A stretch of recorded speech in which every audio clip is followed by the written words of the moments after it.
Anarcosindicalismo, teoría y práctica. Rudolf Rocker. Capítulo 2. El proletariado y los comienzos del moderno movimiento obrero. Parte 2. En 1812, las organizaciones laboristas secretas mantuvieron una huelga general de los tejedores de Glasgow. En los años siguientes, toda la Inglaterra del Norte estuvo constantemente agitada por las huelgas y el malestar que se sentía entre los trabajadores, movimientos que culminaron en la gran huelga de hiladores y tejedores de Lancashire en 1818, en la cual los obreros, además de las reivindicaciones corrientes relativas a salarios, pidieron la reforma de la legislación fabril y la ordenación humana del trabajo de las mujeres y los niños.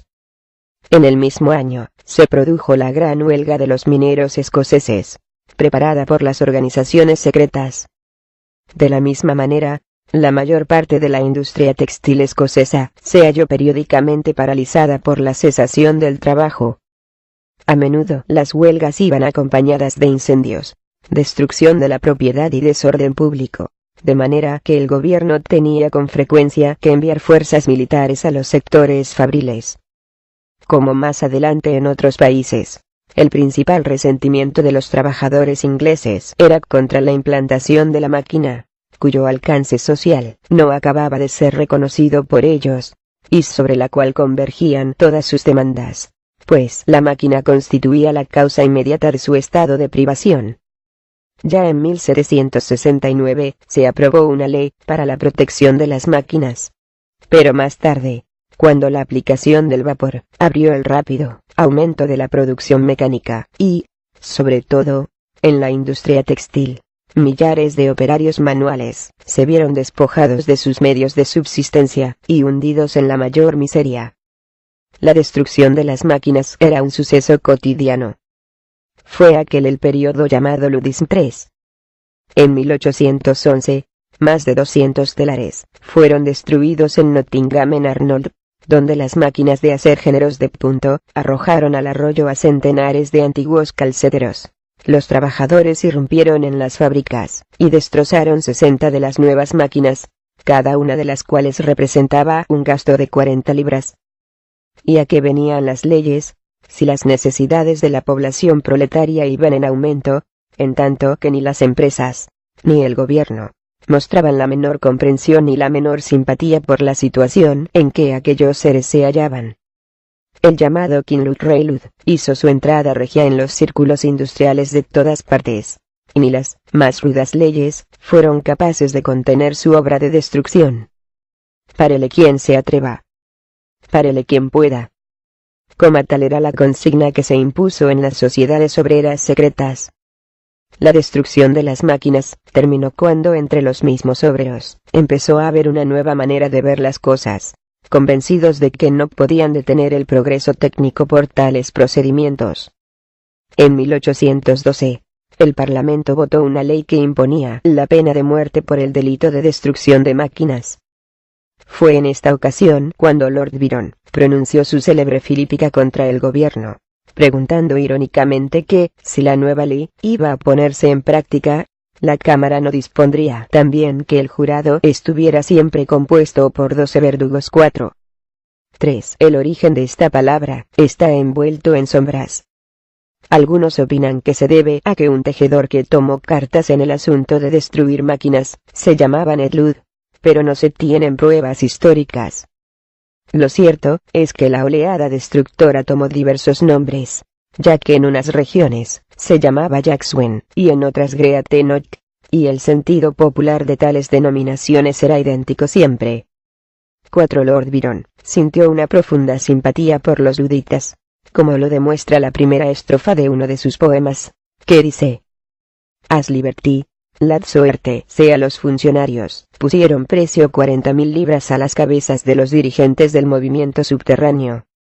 En enero de 1813, 18 obreros, convictos de haber intervenido en el ludismo, fueron ahorcados en York, y las deportaciones de obreros organizados a las colonias penales de Australia aumentaron en un grado espantoso.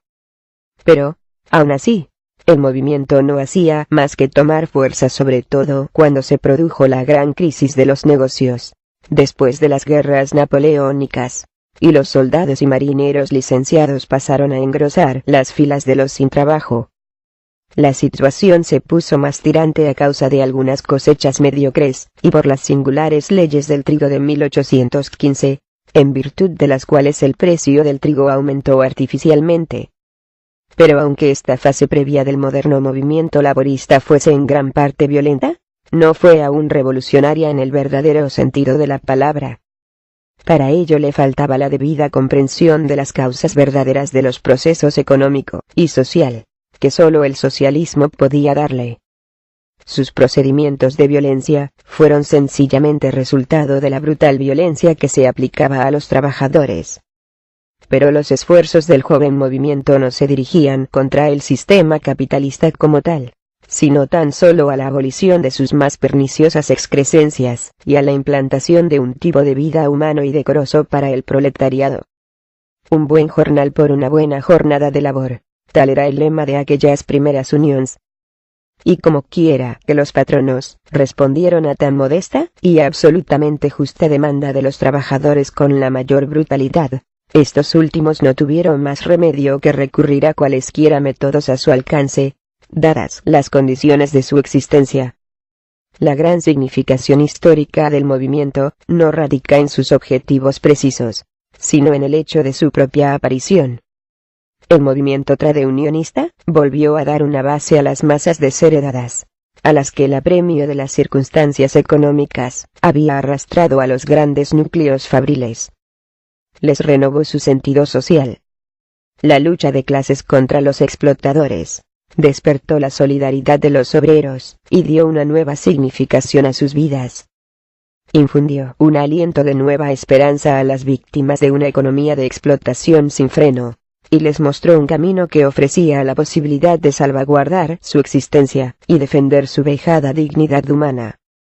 Robusteció la confianza del obrero en sí mismo, y le devolvió la fe en el mañana.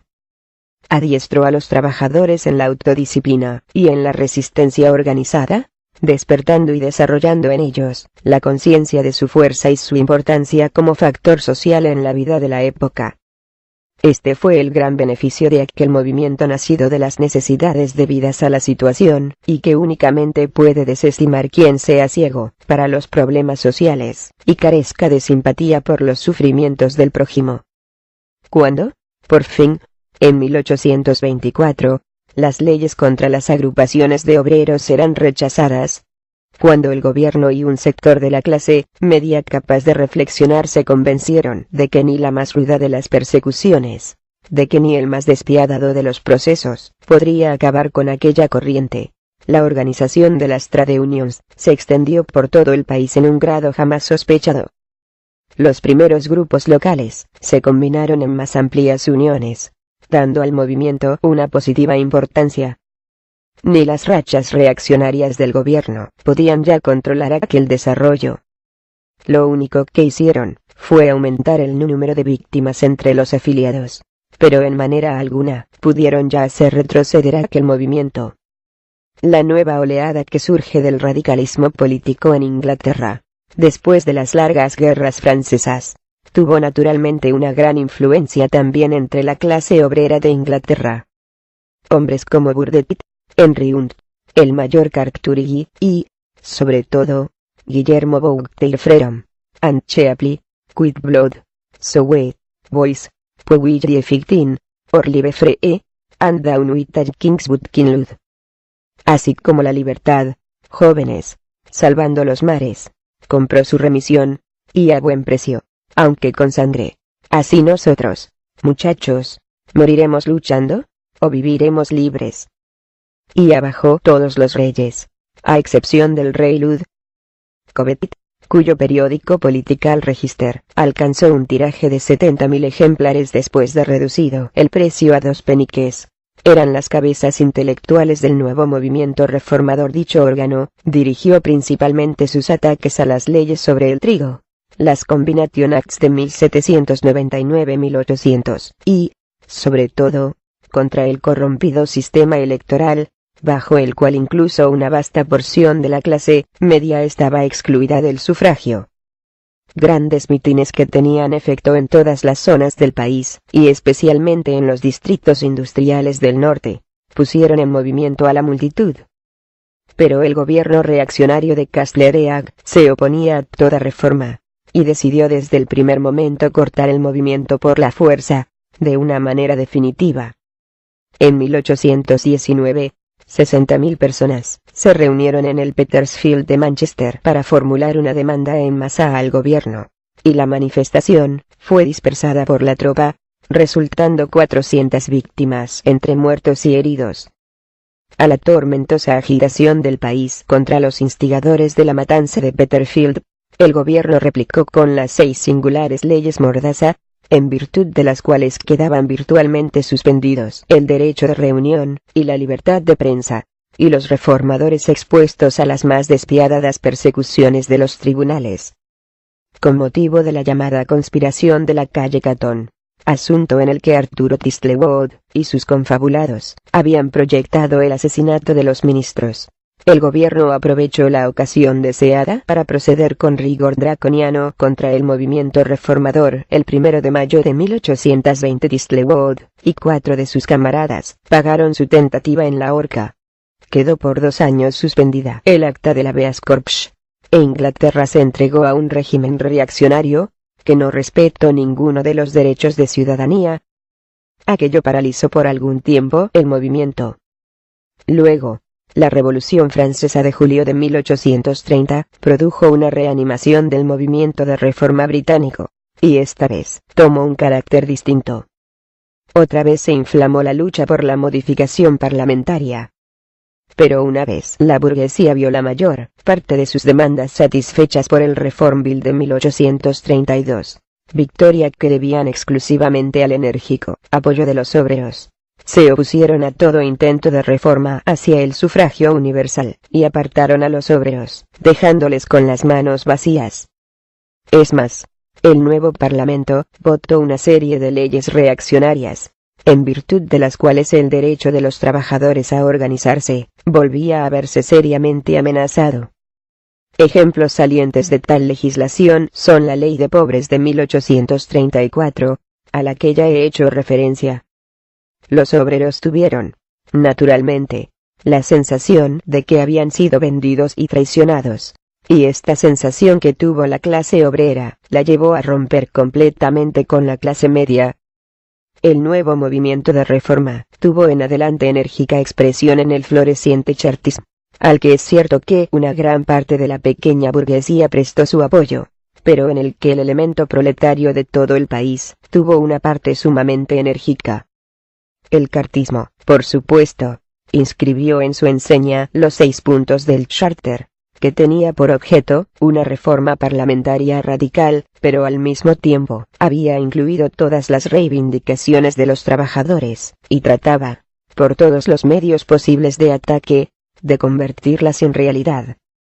Así, J.R. Stephens, uno de los jefes cartistas más influyentes, declaró ante una gran multitud, en Manchester, que el cartismo no era una cuestión política que pudiera quedar solventada con la concesión del sufragio universal, sino que debía, por lo contrario, ser considerado como un problema de pan y manteca, pues la carta significaba buena vivienda, comida abundante, asociaciones humanas, y una moderada jornada de trabajo. Por esta razón, la propaganda en favor del proyecto de las 10 horas jugó tan importante papel en el movimiento. Con el movimiento cartista, Inglaterra entraba en un período revolucionario, y vastos círculos de la clase trabajadora, y también de la burguesa estaban convencidos de que se acercaba una guerra civil. Las grandes manifestaciones que tenían lugar en todas las regiones del país, daban testimonio de lo deprisa que el movimiento se extendía, y las numerosas huelgas que se declaraban, y la continua intranquilidad que reinaba entre los trabajadores teñían la situación de tonos alarmantes. Los patronos, asustados, organizaron varias ligas armadas, para la protección de las vidas y la propiedad en los núcleos industriales. Y esto dio por resultado que los obreros comenzaran también a armarse. Se adoptó una resolución en la Convención Cartista, reunida en Londres en marzo de 1839, que fue luego trasladada a Birmingham, por la cual 15 de los mejores oradores fueron enviados por todo el país a que pusieran al pueblo al corriente de las finalidades del movimiento y a recoger firmas para la demanda cartista. Aquellos mitines se vieron concurridos por centenares de miles de personas, y revelaron cómo respondía la masa popular al movimiento. El cartismo contaba con buen número de portavoces inteligentes y llenos de espíritu de sacrificio, tales como Guillermo Lowell, Fergus O'Connor, Brant R. O'Brien, J. R. Stephens, Enrique Terrington, Jaime Watson, Enrique Vincent, Juan Taylor, A. H. Beaumont y Ernesto Jones, por no citar más que algunos de los más conocidos. Dirigía, además, una prensa bastante difundida, periódicos entre los cuales algunos como The Poor Man's Guardian, El Guardián del Pobre y el Northern Star, Estrella del Norte, ejercían gran influencia en la opinión. El cartismo no era, en verdad, un movimiento con finalidades concretas, sino más bien un recipiente del descontento social de la hora, pero provocó una sacudida, especialmente en la clase obrera, a la cual preparaba para metas sociales de gran alcance. También el socialismo recibió un enérgico impulso en la época cartista, y las ideas de Guillermo Thompson, Juan Gray y, en especial, de Roberto Owen, empezaron a difundirse ampliamente. En Francia, en Bélgica y la zona del Rin, donde el capitalismo industrial se estableció antes que en ninguna otra región del continente, fue acompañado de los mismos fenómenos y condujo, por la fuerza de las circunstancias, a los estadios iniciales del movimiento obrerista.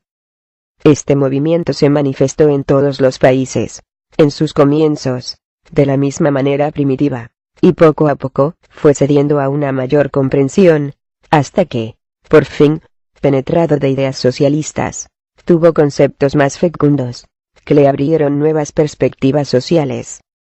La alianza del movimiento laborista con el socialismo tenía una importancia decisiva para ambos.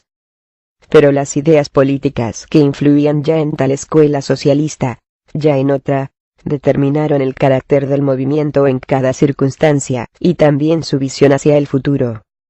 En tanto que algunas escuelas del socialismo se mostraban poco inclinadas a acoger el joven movimiento obrerista, otras reconocieron enseguida la importancia del mismo, como preliminar de la realización del socialismo. Comprendieron que debían considerar misión suya el tomar parte activa en las luchas diarias de los trabajadores, para que las agitadas masas se percataran de la relación directa que había entre sus peticiones inmediatas y los objetivos socialistas. El proyectarse dichas luchas fuera de las necesidades del momento, da una visión perfecta de la profunda importancia que tiene la liberación del proletariado, para la total supresión de los salarios de esclavitud. Aunque nacido de las perentorias necesidades momentáneas, el movimiento comportaba el germen de algo por venir, y eso era lo que había de ofrecer nuevas metas a la vida. Todo lo nuevo surge de la realidad vital del ser. Los mundos nuevos no se engendran en el vacío de las ideas abstractas, sino en la brega por el pan de cada día, en esa lucha incesante y dura que las necesidades y preocupaciones de la hora imponen, velando simplemente por los requerimientos indispensables de la vida. En la constante pelea contra los ya existentes, la nueva lucha va tomando forma y cobra virulencia. El que no acierte a justipreciar las realizaciones del presente, no está capacitado para conquistar un porvenir mejor para sí y para sus semejantes. En sus cotidianas batallas contra los patronos y sus aliados, los trabajadores adquieren gradualmente un más profundo sentido de la lucha. Al comienzo, se proponen tan solo una mejora en las condiciones de vida de los productores, dentro del orden social vigente. Pero, poco a poco, descubren la raíz desnuda del mal: el monopolio económico y sus secuelas políticas y sociales. Para que así lo vaya comprendiendo el obrero, la lucha cotidiana tiene mayor claridad que las más bellas disertaciones teóricas. Nada puede grabarse en la imaginación y el alma del trabajador tan profundamente como esta pesada lucha por el pan cotidiano. Nada le abre la inteligencia para comprender las enseñanzas socialistas como el constante forcejeo por las necesidades de la vida. y como en los tiempos de la dominación feudalista, los vasallos del campo, los labriegos, con sus frecuentes levantamientos que al principio no tenían más finalidad que arrancar a los señores feudales ciertas concesiones que significaban alguna mejora en su terrible tipo de vida, preparaban la gran revolución, gracias a la cual se llevó prácticamente a cabo la abolición de los privilegios de feudo. Así también las innumerables guerras del trabajo, dentro de la sociedad capitalista, constituyen, pudiera decirse, la preparación para la gran revolución social del futuro, que hará del socialismo una realidad viva. Sin las continuas rebeliones de los campesinos, Taine informa que de 1781 a la toma de la Bastilla se produjeron cerca de 500 rebeliones agrarias en casi todo el territorio de Francia. La idea de lo pernicioso que es el régimen de servidumbre, el feudalismo, jamás hubiera penetrado en la cabeza de la masa. Esto es lo que ocurre, precisamente, en las luchas económicas y sociales de la clase trabajadora moderna. Sería un completo error juzgarla solamente en el terreno de su origen material, o de sus inmediatas consecuencias prácticas, y pasar por alto su significación psicológica.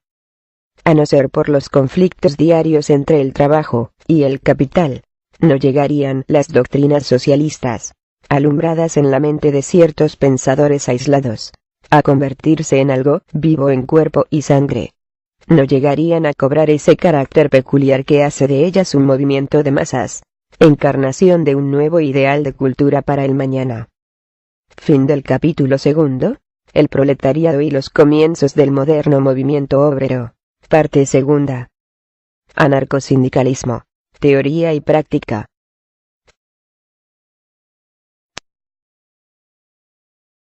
A los sectores fabriles. Como más adelante en otros países, el principal resentimiento de los trabajadores ingleses era contra la implantación de la máquina, cuyo alcance social no acababa de ser reconocido por ellos, y sobre la cual convergían todas sus demandas, pues la máquina constituía la causa inmediata de su estado de privación. Ya en 1769 se aprobó una ley para la protección de las máquinas. Pero más tarde, cuando la aplicación del vapor abrió el rápido aumento de la producción mecánica y, sobre todo, en la industria textil, millares de operarios manuales se vieron despojados de sus medios de subsistencia y hundidos en la mayor miseria. La destrucción de las máquinas era un suceso cotidiano. Fue aquel el periodo llamado Ludism III.